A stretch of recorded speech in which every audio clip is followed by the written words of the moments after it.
புத்தாண்டையொட்டி நாகை மாவட்டம் வேளாங்கண்ணி பேராலயத்தில் சிறப்பு பிரார்த்தனை நடைபெற்றது.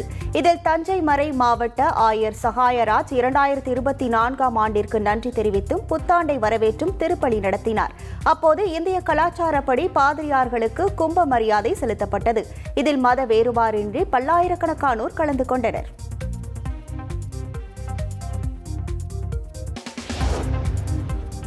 மாதிரி நாங்களும் நல்லா இருக்கணும், எங்கள் சுற்றி இருக்க உலகத்தில் எல்லாருமே நல்லா இருக்கட்டும்னு கடவுளை வேண்டிக்கிறேன். மாதா கடவுளும் அப்புறம் இசப்பாவும் நம்மள ஆசீர்வாதம் நினைக்கிறேன். Thank you. Happy new year. Happy new year எல்லாருக்கும். நாங்கள் இந்து எம்மதமும் சம்பந்தம்ன்ற இதில் வருஷம் இந்த கோவிலுக்கு நாங்கள் 18 வருஷமாக வந்திருக்கோம். இந்த அம்மா கிட்ட ஒரு தனி பவர் இருக்குங்க. நம்ம எவ்வளோ கவலை இருந்தாலும் எவ்வளோ நம்மளுக்கு கஷ்டங்கள் இருந்தாலும் இங்கே வந்தால் நம்ம எல்லாத்தையும் மறந்துடலாம். இந்த அம்மா மண்ணை பட்டாலே நம்மளுக்கு ஒரு மனசு ஒரு புனிதம் அடைஞ்சிடுறோம். எல்லா கவலைகளும் மறந்துடுறோம். இந்த அம்மாவை நம்பி வந்துட்டோம். இவங்களை நம்பி வந்தவங்கள அந்த அம்மா கைவிட்டதா சரித்திரமே இல்லை. என்னோட அனுபவத்தில் நான் சொல்கிறேன்.